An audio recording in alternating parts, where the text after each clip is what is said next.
দয়াল নবী ডাক দিয়া কয়, ফাতেমা আমি রসুল কাঁদতেছি এই জন্য। আজ থেকে 50 বছর পরে, কয় বছর? এ নারায়ণগঞ্জের ভাইয়েরা জানুন, শুনুন, আমার নবী কারবালা সংগঠিত হওয়ার 50 বছর আগে সংবাদ দিচ্ছেন। নবী ডাক দিয়া কয়, ফাতেমা আজ থেকে 50 বছর পরে কারবালা নামক প্রান্তরে আমার উম্মতের মধ্যে কিছু জাহেল উম্মত আমার নাতি হুসাইনের গলার মধ্যে ছুরি চালাইবে। জানি না কেমন করে ছিলেন নবী সোনার মদিনায়, কিভাবে এ জিদের দোল সেই গলাতে তলোয়ার চালায়। হে হোসেন নবীজির আওলাদ সালাম জানাই মোরা তোমায়। খারাপ লাগতেছে আমার যুবক বন্ধুরা, বাবাজিরা, আমার মদিনার কামলিওয়ালা নবী, মায়ার নবী, দয়ার নবী কারবালা সংগঠিত হওয়ার 50 বছর আগেই সংবাদ দিয়েছিলেন যে কারবালায় ইমাম হুসাইন রক্তে লাল হবে। বন্ধুরা আমার, বাবাজিরা, এই সমাজের মধ্যে কিছু কিছু জাহেরে মোরাক্কাব আছে। কই রসুল যদি গায়েবের খবর দিয়ে নেওয়ালা হইতেন তাইলে কারবালায় হুসাইন শহীদ হয়, নবী ফিরাইলেন না কেন? আরে বেকল, আমার নবীর তো ইমানের দাবি ছিল যে কারবালায় হুসাইন শহীদ হবে আর এখান থেকে ইসলামটা জিন্দা হবে, মুমিন এবং মুনাফিকের পার্থক্য নির্ণয় হবে। ঠিক কিনা বলেন? সব মুসলমান মুমিন নয়, সব মুসলমান মুমিন নয়। মুসলমান দুই ভাগে বিভক্ত, কিছু মুসলমান হবে মুমিন, কিছু মুসলমান হবে মুনাফিক। কথা বলেন ঠিক কিনা? আব্বাজিরা আমার, বন্ধুরা আমার, মুমিন মুনাফিক চিনার আলামত রয়েছে। বর্তমান জামানার মধ্যে মুমিন মুনাফিক কেমনে চিনবেন? দেখবেন মুমিন ব্যক্তি যদি হয়, আহলে বায়াত পাক পাঞ্জাতনের নামটা শুনলেই ঠোঁটে মুখে চুম্বন দিবে, চোখের মধ্যে চুম্বন দিবে, ঠোঁটের মধ্যে চুম্বন দিবে। ঠিক না বেঠিক? আবার কিছু কিছু লোক দেখবেন আহলে বায়াত কি জিনিস এটা চিনেই না। আছে না নাই? পাক পাঞ্জাতন চিনে না, আহলে বায়াত চিনে না। যদি কোনো ব্যক্তি আহলে বায়াত পাক পাঞ্জাতন না চিনে, মনে করবেন সেই হলো মুনাফিক। এক কথায় বুঝবেন, আহলে বায়াত পাক পাঞ্জাতন যারা না চিনে সেই হলো মুনাফিক। কথা কোন ঠিক না বেঠিক? আর আহলে বায়াত পাক পাঞ্জাতনের ভালোবাসা যার অন্তরে থাকবে ওই ব্যক্তিটাই মুমিন হবে, আর ওই ব্যক্তিটাকে আল্লাহ পাক রব্বুল আলামিন বন্ধুরূপে গ্রহণ করবে। কথা কোন ঠিক না বেঠিক? তাহলে ভাইয়েরা আমার, বন্ধুরা আমার, বলুন আহলে বায়াতকে ভালোবাসার দরকার আছে না নাই? কেনই বা বাসবো না?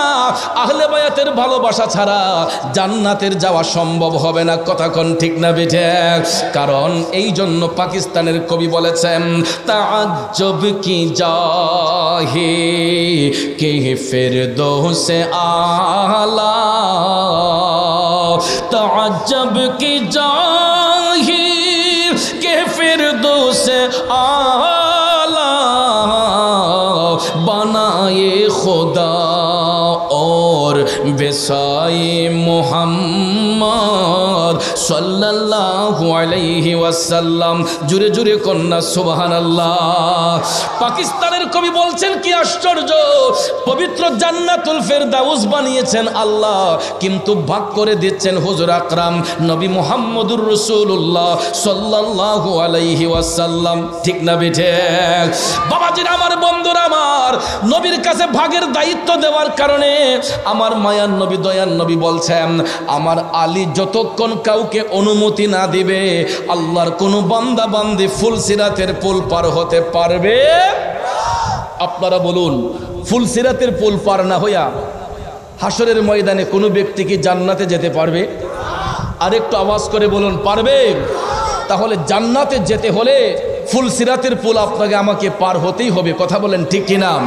এখন আপনারা বলুন, ফুলসিরাতের পুলটা কি আমাদের পদ্মা সেতুর সমান হবে, যমুনা সেতুর সমান হবে? ভাইয়ের আমার, পৃথিবীর জমিনে লম্বা লম্বা সেতু আছে, আছে না? এগুলার দৈর্ঘ্য যেমন আছে প্রস্থ আছে। কথা বলেন, দৈর্ঘ্য যেমন আছে প্রস্থ আছে। প্রত্যেকটা ব্রিজের দৈর্ঘ্য আছে, প্রস্থ আছে। ফুলসিরাতের পুলেরও দৈর্ঘ্য আছে, প্রস্থ আছে। আছে না নাই? ফুলসির প্রস্থ আছে। এ নারায়ণগঞ্জ বন্দর এলাকার বাবাজিরা, আমাদের দুনিয়ার লম্বা লম্বা সেতুগুলা হয়তো কোনো নদীর উপর বসানো হয়েছে, কোনো খালের উপর বসানো হয়েছে, কোনো ডুবার উপর বসানো হয়েছে, কিন্তু ফুলসিরাতের পুলটা এর নিচে কোনো সমুদ্রের পানি থাকবে না, কোনো নদীর পানি থাকবে না, কোনো খালের পানি থাকবে না। আব্বারে, পৃথিবীর লম্বা লম্বা সেতুগুলা হয়তো কোনো নদীর উপর সমুদ্রের উপর বসানো হয়েছে, কিন্তু ফুলসিরাতের পুলটা এমন একটা জায়গায় বসানো হবে যার নিচে কোনো সমুদ্রের পানি থাকবে না, কোনো নদীর পানি থাকবে না, খালের পানি থাকবে না। ফুলসিরাতের পুলের নিচে থাকবে জাহান্নামের জ্বলন্ত আগুন। ঠিক কিনা বলেন? গভীর মনোযোগ। ওই জাহান্নামের জ্বলন্ত আগুনের উপর ফুলসিরাতের পুলটা বসানো হবে। এর দৈর্ঘ্যটা হবে পাও দিয়ে হাঁটলে পড়ে 30,000 বৎসরের রাস্তা। পাও দিয়ে হাঁটলে পড়ে 30,000 বৎসরের রাস্তা হবে ফুলসিরাতের পুলের দৈর্ঘ্যটা। আর প্রস্থটা হবে চুল হইতে চিকন, হীরা হইতে দার। আল্লাহু আকবার কি বলবেন না?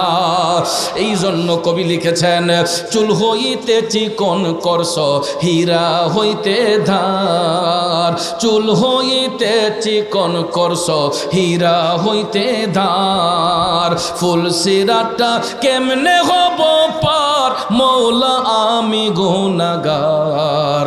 বেহিসাবে দিন গেল আমার, বেহিসাবে দিন গেল আমার পাকো পড়ুয়ার। বেহিসাবে দিন গেল আমার। ঠিক না বেঠে? আব্বাজিরা আমার, সময়টাকে হেলায় হেলায় কাটিয়ে দিচ্ছি, হেলায় হেলায় সময়টা কাটিয়ে দিচ্ছি। একদিন দেখবেন দুনিয়া ছেড়ে যাবার ঘন্টা বেজে যাবে। এই দুনিয়াতে আর কেউ কাউকে রাখতে পারবে না। দুনিয়ার মায়া যখন শেষ হয়ে যাবে, সবাই আমরা পরপারে চলে যাব। বাজান রে, সেই দিকে গেলে আলোচনা লম্বা হয়ে যাবে। বলতেছিলাম কি, ফুলসিরাতের পুলটা পার না হইয়া কোনো বান্দা বান্দি জান্নাতে যেতে পারবে না। আপনারা দেখবেন আমাদের দেশের পদ্মা সেতু পার হতে যান, যমুনা সেতু পার হতে যান, ভৈরব ব্রিজ পার হতে যান, মুক্তারপুর ব্রিজ পার হতে যান, পুস্তকলা ব্রিজ পার হতে যান, দেখবেন টুল আদায় করে ব্রিজগুলা পার হতে হয়। ঠিক কিনা বলেন? টুল আদায় করে গাড়িগুলাকে পার করতে হয়। টুল আদায় না করলে আপনি সরকারি গাড়ি হলেও দেখবেন ওইখানে সাইন দিয়ে যেতে হয়। কথা বলেন ঠিক কিনা? বিনা টুলে কোনো গাড়ি ব্রিজ পার হবে না। তো ফুলসিরাতের পুলে যিনি টুল আদায়কারী হবেন, উনি হচ্ছেন বেলায়েতের সম্রাট হজরতে শেরে খুদা মৌলায়ে আলী কাররামুল্লাহু ওয়াজহাহু। জুড়ে বলেন সুবহানাল্লাহ। ওই ফুলসিরাতের পুল পার হইতে গেলে কোনো টাকা পয়সা লাগবে না, কোনো ধন সম্পদ লাগবে না। বাবাজিরা আমার, মায়ান নবী দয়ান নবী বলছেন, ওই ব্যক্তি মুমিন নাকি মুনাফিক, ওই পরিচয়টা নেওয়ার জন্য, মুমিন নাকি মুনাফিক ওই পরিচয়টা নেওয়ার জন্য ফুলসিরাতের পুলের মধ্যে যিনি জিম্মাদার হয়ে থাকবে, উনি হচ্ছেন শেরে খুদা হজরতে মৌলায়ে আলী কাররামুল্লাহু ওয়াজহাহু। চিৎকার মেরে কি সুবহানাল্লাহ বলবেন না? তাইলে ফুলসিরাতের পুল পার হইতে গেলে হজরতে মৌলা আলীর ভালোবাসা অন্তরে রাখা দরকার, আছে না নাই? আসুন সামনে যাই। মায়ান নবী দয়ান নবী বলছেন, পৃথিবীর জমিনে যত নারীরা জান্নাতের শুভ সংবাদ পাবে, ওই নারীদের সরদারিনী হবেন আম্মা জান খাতুনে জান্নাত মা ফাতেমাত জাহরা রাদিয়াল্লাহু তাআলা আনহা। চিৎকার মেরে কন্যা সুবহানাল্লাহ। এই জন্য কবি বলেছেন, ওরে কি জননী ছিলেন দেখো মা ফাতেমা, মা বলে ডেকে দিলেন দয়াল খুদাই রে, দয়াল খুদাই। জান্নাতি সরদার যিনি, জান্নাতি সরদার যিনি, তার তুলনা নাই। মায়ের কদমের নিচে জান্নাত দিলেন খোদাই, মায়ের কদমের নিচে জান্নাত দিলেন খোদাই। কষ্ট হচ্ছে আমার বাবাজিরা, গভীর মনোযোগ। মায়ান নবী দয়ান নবী বলছেন, পৃথিবীর জমিনে যত নারীরা জান্নাতের শুভ সংবাদ পাবে, তাদের সরদানি হবে খাতুনে জান্নাত মা ফাতেমাত জাহরা রাদিয়াল্লাহু তাআলা আনহা। জুরে জুরে কন্যা সুবহানাল্লাহ।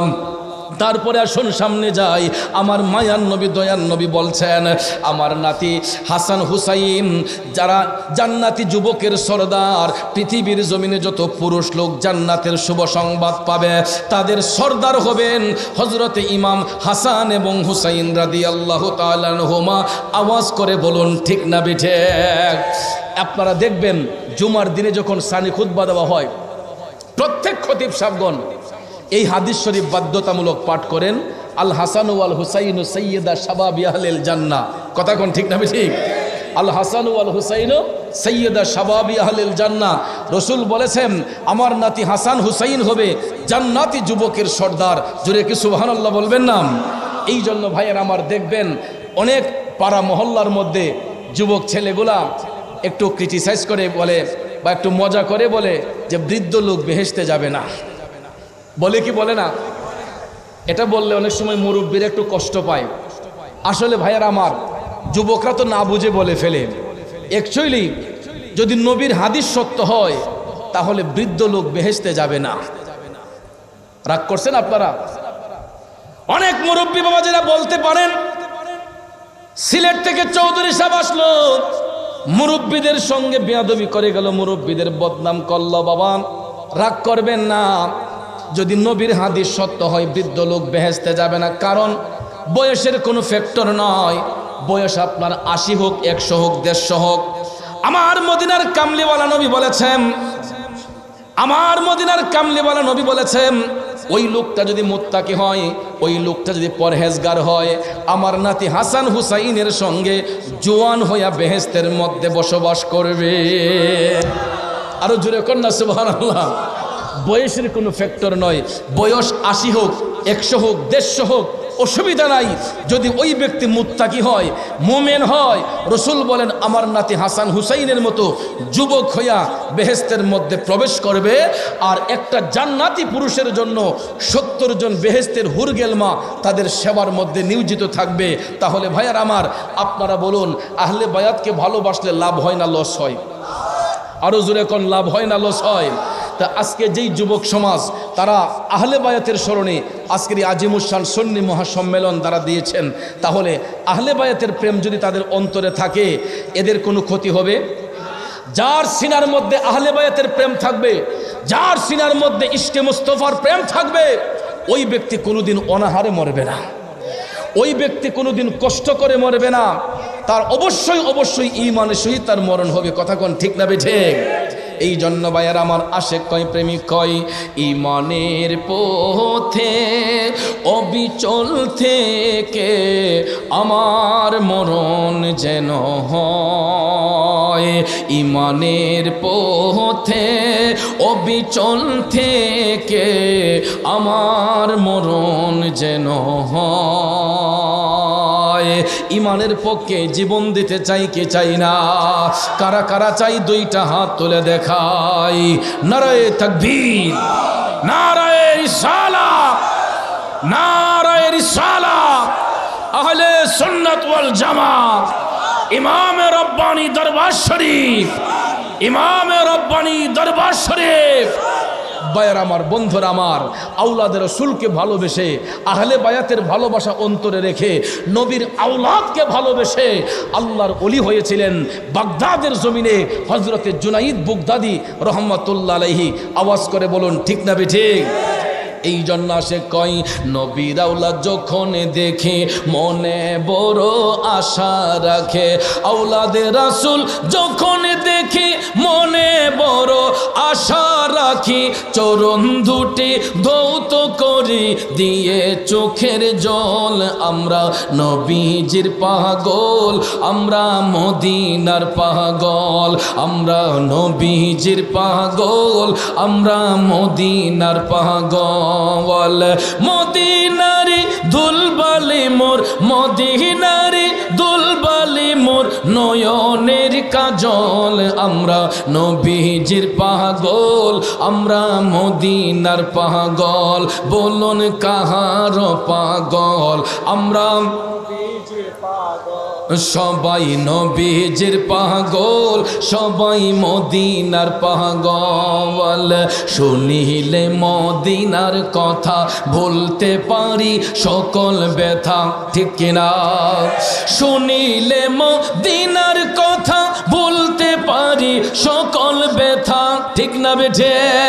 আরে শুনিলে মদিনার কথা ভুলতে পারি সকল ব্যথা, বুকের ভিতর ভেসে ওঠে মন আনন্দের ঢেউ। আমরা নবীজির পাগল, আমরা মদিনার পাগল, আমরা নবীজির পাগল, আমরা মদিনার পাগল।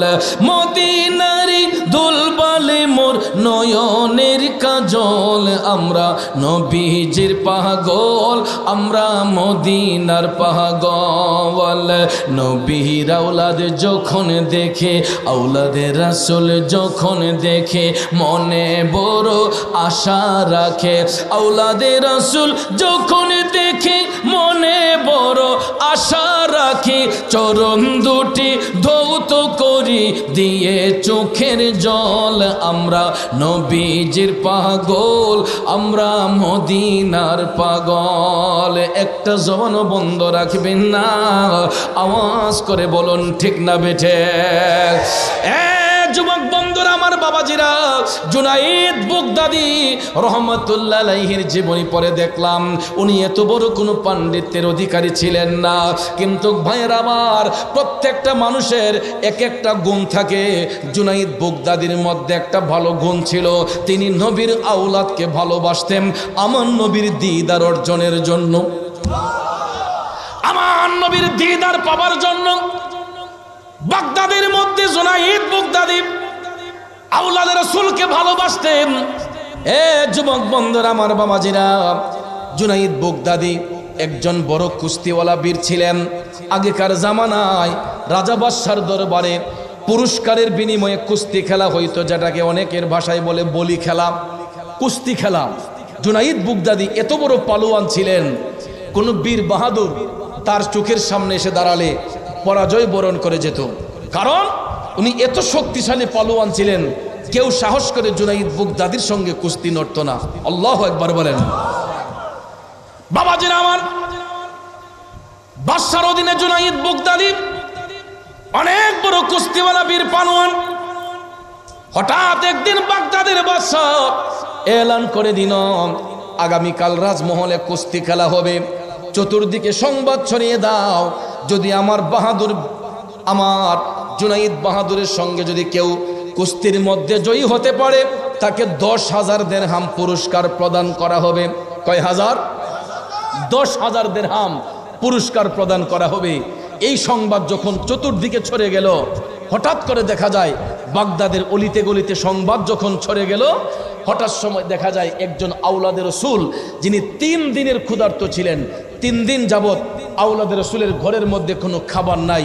প্রিয় ভাইয়ের আমার, আওলাদে রাসূল 3 দিনের অনাহার, ঘরের মধ্যে খাবার নাই। আমার নবীর নির্দেশ, সৈয়দ বংশের লোক, তারা গরিব হয়ে গেলেও ভিক্ষা করা, সদকা খাওয়া, ফেতরা খাওয়া তাদের জন্য হারাম। আওলাদে রাসূল যদি গরিব হয়ে যায়, তাদের জন্য কি সদকা খাওয়া, ভিক্ষা করা হারাম তাদের জন্য। এরা ফেতরা এবং ভিক্ষা করবে না, এটা তাদের জন্য রাসূল নিষেধ করেছেন। এই জন্য বাগদাদের জমিনে আওলাদে রাসূল, উনি গরিব, এই পেটের ক্ষুধায় কাতর, 3 দিনের অনাহার, শরীরে কোনো এনার্জি নাই, কোনো কাজ করতে পারেন না। হঠাৎ করে এলান শোনা গেল যে জুনাইদ বাগদাদীর সঙ্গে কুস্তি লড়লে 10,000 দিরহাম পুরস্কার পাওয়া যাবে। আওলাদে রাসূল ভাবলেন যে আমি শুনেছি জুনাইদ বাগদাদী নবীর আওলাদকে ভালোবাসে, আওলাদে রাসূলকে ভালোবাসে, আমি যদি কোনো সুযোগে জুনাইদের কানে যদি পৌঁছাতে পারি যে আমি আওলাদে রাসূল, হয়তো জুনাইদ আমাকে ইজ্জত দিবে, আমাকে সম্মানিত করবে। বন্ধুরা আমার, বাবাজিরা আমার, এই আশা অন্তরে নিয়ে গো সত্যি সত্যি পরের দিন বাগদাদের এলাকার মধ্যে লোকে লোকারণ্য, বাদশার বাড়ির মধ্যে হাজার হাজার লোক সমাগম, চতুর্দিকে ব্যারিকেড লোক সমাগম। হঠাৎ করে জুনাইদ বাগদাদী কুস্তির ময়দানে, বাদশা ডেকে বলে, জুনাইদ যাও, তুমি কুস্তির ময়দানে চলে যাও, জুনাইদ বাগদাদি যখন কুস্তির ময়দানে গেলেন, এবার বাদশা ডাক দিয়া কয়, আছো কি কেউ? কোন বাহাদুর আসনি রে, আমার জুনাইদের সঙ্গে কুস্তি নরবা? এমন সময় দেখা যায় একজন বাহাদুর দাঁড়ালো, তাকে অনুমতি দেওয়া হলো, যাও। বাহাদুর যখন জুনাইদ বাগদাদির সঙ্গে কুস্তি নড়তে গেল, জুনাইদ বাগদাদি যখন কোমরে হাত দিয়ে দাঁড়ালেন, জুনাইদ বাগদাদির বাচন ভঙ্গি দেখে ওই বাহাদুর মাথাটা নিচু করে একটা দৌড় দিয়ে পলাইয়া গেছে, সাহস করে কুস্তি লয় না। দ্বিতীয়বার আরেকজন দাঁড়ালো, সেও ভয়ে পলাইয়া গেল। এভাবে একজন একজন করে কুস্তি নড়তে নড়তে দেখা যায় সবাই যখন পালিয়ে যাচ্ছে আর কেউ সাহস করে কুস্তি নড়ে না, কারণ জুনাইদ বাগদাদি কেমন বড় পালোয়ান, কেউ সাহস করে কুস্তি লয় না। শেষ পর্যায়ে বাদশা ডাক দিয়ে বলছে, আর কি কেউ আছো আমার জুনাইদের সঙ্গে কুস্তি নড়বা? এমন সময় দেখা যায় 3 দিনের ক্ষুধার্ত চিকন দুর্বল একজন আওলাদে রাসূল, কেউ তার পরিচয় জানে না, তিনি পরিচয় গোপন রেখেছেন, তিনি যে নবীর বংশের আওলাদ। পরিচয় গোপন রেখে এই আওলাদে রাসূল তিনি বাদশাকে ডাক দিয়ে বলতেছেন, বাদশাহ আমি তোমার জুনাইদের সঙ্গে কুস্তি নড়ব।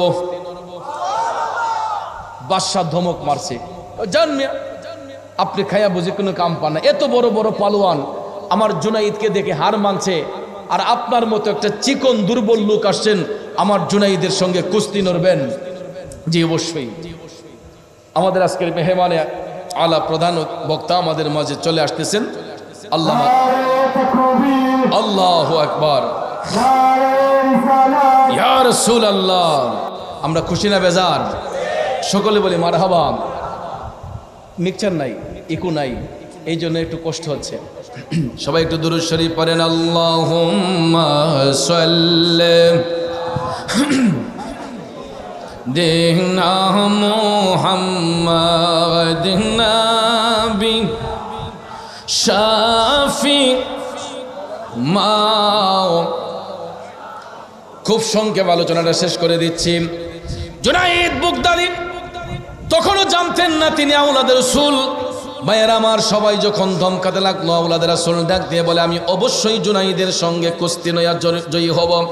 একবার, দুইবার, 3 বার বলার পরে বাদশাহ অনুমতি দিয়ে বলল, ঠিক আছে, দেখি তোমার কেমন সাহস।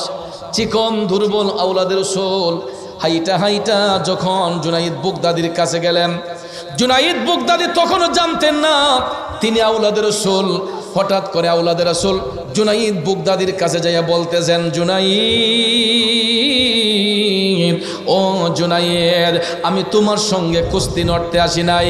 এ জুনাইদ, তুমি কেমনে ভাবলা আমার মতো একটা চিকন দুর্বল লোক তোমার সঙ্গে কুস্তি নড়তে আসলাম? জুনাইদ, আমি তোমার সঙ্গে কুস্তি নড়ার জন্য আসি নাই, আমি একটা মেসেজ তোমাকে দেওয়ার জন্য এসেছে। আমি শুনেছি তুমি নবীর আওলাদকে ভালোবাসো। ওরে জুনাইদ, সত্যি যদি তুমি নবীর আওলাদকে ভালোবাসো, আমি একজন আওলাদে রাসূল, আজকে 3 দিন ধরে আমার ঘরের মধ্যে কোনো খাবার নাই, আমার জন্য ভিক্ষা করা হারাম, সদকা খাওয়া হারাম, এই জন্য আমি অন্যের দরবারে হাত পাততে পারি না। আমার এনার্জি না থাকার কারণে, শারীরিক দুর্বলতা থাকার কারণে আজকে 3 দিন ধরে আমার চুলার মধ্যে আগুন জ্বলে না। জুনাইদ বাগদাদি যখন এই কথা শুনলো, টপ টপ করে চোখের পানি ছেড়ে কান্না শুরু করে দিয়া জুনাইদ বাগদাদি ডাক দিয়া কয়, আওলাদে রাসূল, হুজুর, আপনি যদি আওলাদে রাসূল হয়ে থাকেন, আমি জুনাইদের বুকের মধ্যে এমন সাহস হয় নাই যে আওলাদে রাসূলের সঙ্গে কুস্তি নড়ব। হুজুর, আপনি এমনিতেই 10,000 দিরহাম নিয়ে যান, আমার টাকার কোনো প্রয়োজন নাই, আপনি নবীর বংশের আওলাদ, আমি আপনাকে তাজিম করে বলতেছি, হুজুর, আপনি 10,000 দিরহাম এমনিতেই নিয়ে যান। আওলাদে রাসূল কয়, না জুনাইদ, এখন যদি তুমি আমাদের জড়াইয়া না ধরো, সবাই মনে করবে আমি তোমাকে ভয় পাইছি। আওলাদে রাসূল অনুমতি দেওয়ার পরে জুনাইদ বাগদাদি কুস্তি লওয়ার জন্য নয়, তাজিম করে নবীর আওলাদকে জড়াইয়া ধরে কুস্তির একটা বাহানা করে আওলাদে রাসূল উনি কুস্তির একটা বাহানা করে জুনাইদ বুগদাদি ইচ্ছে করে মাটিতে পড়ে গেলেন, নবীর আওলাদকে বুকের মধ্যে বসাইয়া দিলেন। বাদশার কাছে অপমান হলে কি হবে? জুনাইদ বুগদাদি এমন একজন বাদশার কাছে সম্মানিত দেখেন, বাড়িতে যাইয়া জুনাইদ বুগদাদি চোখের পানি ছাইরা যখন আপন ঘরে ঘুমের ঘরে চলে গেলেন, নিশিরাতে স্বপ্নে দেখে গো আমার মদিনার কামলি জুনাইদ বুগদাদির স্বপ্নের ঘরে আইসা হাজির হইয়া গেছে। দয়াল নবী ডাক দিয়া কই, জুনাইদ ও করতে পারি। জুনাইদ বুগদাদি স্বপ্নের ঘরে চোখের পানি ছাইরা কান্দে, ডাক দিয়া কই, নবী গো, ইয়া রাসূলুল্লাহ, আমি ওই দিনটার অপেক্ষায় ছিলাম নবী গো, আমি এই জন্য আওলাদ রাসূলকে তাজিম করেছি একমাত্র আপনি নবীর দিদার পাওয়ার জন্য। আজকে আমি আপনার দিদার পেয়েছি নবী গো, এটাই আমার জন্য যথেষ্ট। আমার নবী কয়, না জুনাইদ, কিছু একটা চাও। বন্ধুরা আমার, বাবাজিরা আমার, জুনাইদ বুগদাদি যদি বাগদাদের অর্ধেক বাদশাহী চাইতেন বা পুরাটা বাদশাহী চাইতেন, আমার নবী দিতে পারতেন কি পারতেন না? কিন্তু ইমানদাররা লোভী হয় না, ইমানদাররা দুনিয়া চায় না, এরা আখিরাত চায়, এরা নবীর দিদার চায়। জুনাইদ বুগদাদি কই, নবী গো, চাইতেই যদি হয় আমি গোলামর একটা অনুমতি দেন, আমি আপনার কদম মুবারকে একটা চুম্বন দিতে চাই। আমার নবী অনুমতি দিলেন। জুনাইদ বুগদাদি নবীর কদম মুবারকে চুম্বন দেওয়ার সাথে সাথে তিনি ঘুম থেকে জাগ্রত হয়ে গেলেন। আরো জোরে কন্যা সুবহানাল্লাহ। ভাইয়ার আমার, বন্ধুরা আমার, জুনাইদ বুগদাদি জাগ্রত হওয়ার সাথে সাথে দেখা যায় ওনার পেস কাটিংয়ে পরিবর্তন, নূরে ঝলঝল করতেছে। আমার নবীর নূর কদম মুবারকে চুম্বন দেওয়ার কারণে জুনাইদ বুগদাদির সিনা প্রশস্ত হয়ে গেছে, চেহারা নূরান্বিত হয়ে গেছে। সুবহানাল্লাহ বলবেন না? এই আওলাদ রাসূলকে তাজিম করার কারণে জুনাইদ বুগদাদিকে আল্লাহ বন্ধুরূপে গ্রহণ করেছেন, নবীর দিদার লাভ করেছেন। তাহলে বলুন, আমরা আমাদের মধ্যে আজকে আওলাদ রাসূল পেয়েছি, আওলাদ রাসূলের ভালোবাসা অন্তরে রাখলে লাভ হবে না লস হবে? এই জন্য আমি বলেছিলাম, এটা অনেক ভাইরাল হয়েছে ইউটিউবের মধ্যে। আমারও চলতরি টেনে নিও বাইয়া দয়াল মুর্শিদ, শুনছি তুমি ভব পারের নাইয়া। হয় আমারও চলতরি টেনে নিও বাইয়া বাহাদুর বাবা, শুনছি তুমি ভব পারের নাইয়া।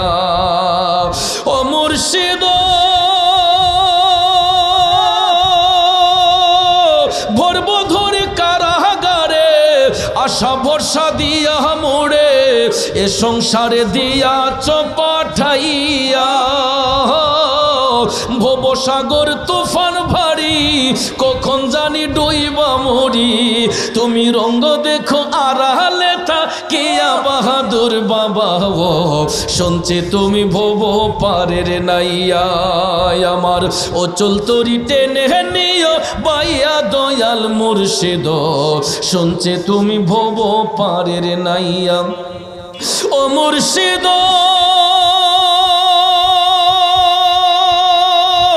বুকের ভেতর দুঃখের আগুন, জল না দিলে বাড়ে দ্বিগুণ, মনের বেদন কেমনে থাকি সইয়া। অন্তরে দুরন্ত জ্বালা, দেখাইলাম না খুলে তালা। অন্তরে দুরন্ত জ্বালা, দেখাইলাম না খুলে তালা। তুমি জোড়াও এসে প্রেমের পরশ দিয়া বাহাদুর বাবা, শুনছে তুমি ভব পারের নাইয়া। আমার অচল তরি টেনে নিও বাইয়া দয়াল মুর্শিদ, শুনছে তুমি ভব পারের। ও মুর্শিদ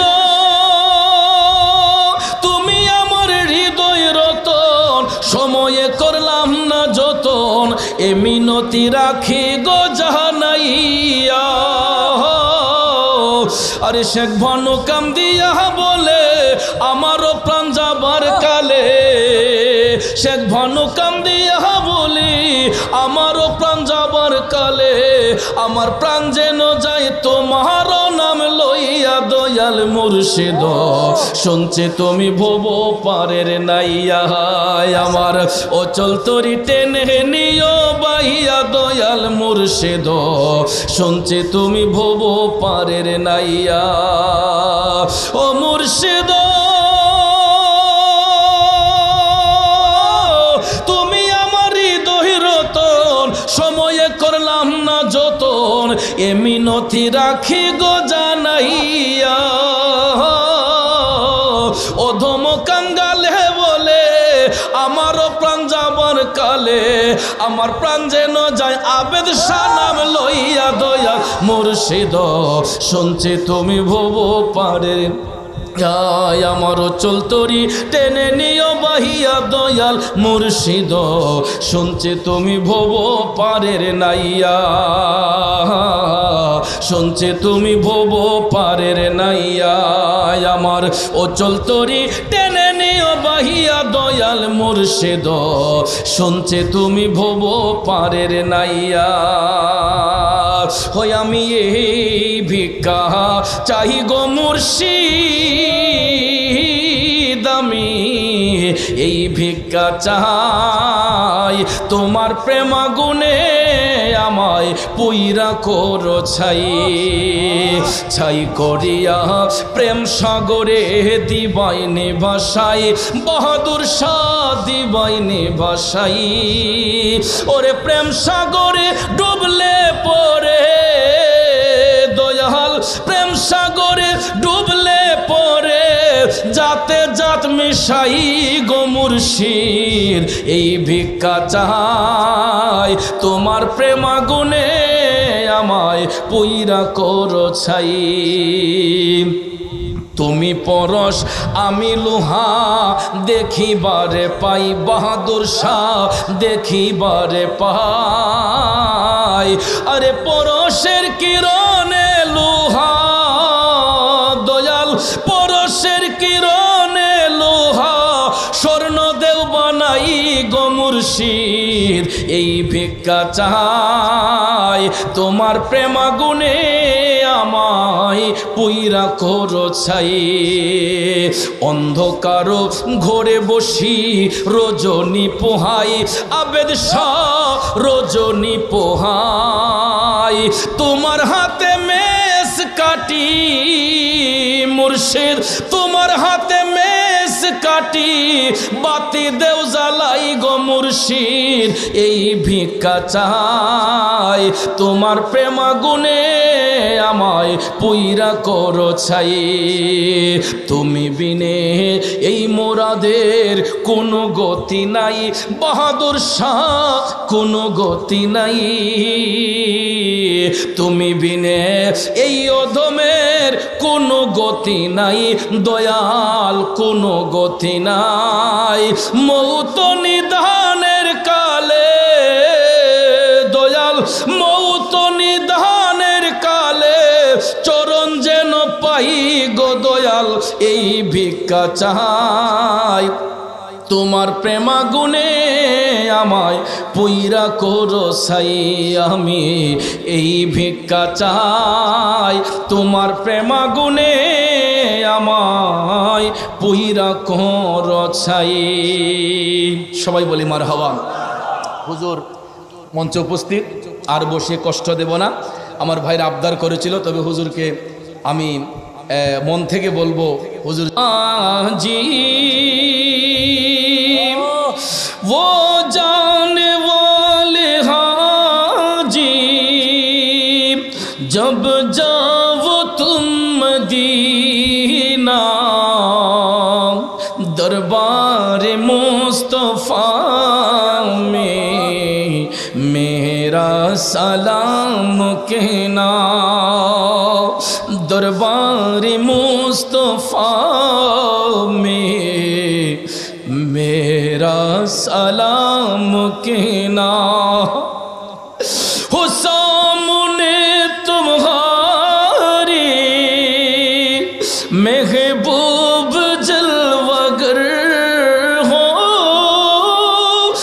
सामने तुम्हारी महबूब जलवागर हो महबूब जलवागर हो सर को झुका झुका कर सर को झुका झुका कर बाबू सलाम जाना दरबार मुस्तफा में मेरा सलाम कहना दरबार मुस्तफा में मेरा सलाम कहना বাকিটা হুজুর বলবেন আমার চাইতে আরো অনেক সুন্দর কণ্ঠে হুজুর বলেন আল্লাহ যেন হুজুরের হায়াত এলিমের দরজাত বুলন্দ করে আমরা সকলে বলি আমিন মুর্শিদ কেবলার সাথে মোনাজাত দিয়ে সবাই আমরা আপন আপন বাড়িতে যাব আমার কথায় ভাষায় আলোচনায় ব্যবহারে কষ্ট পেয়ে থাকলে কষ্ট নেবেন না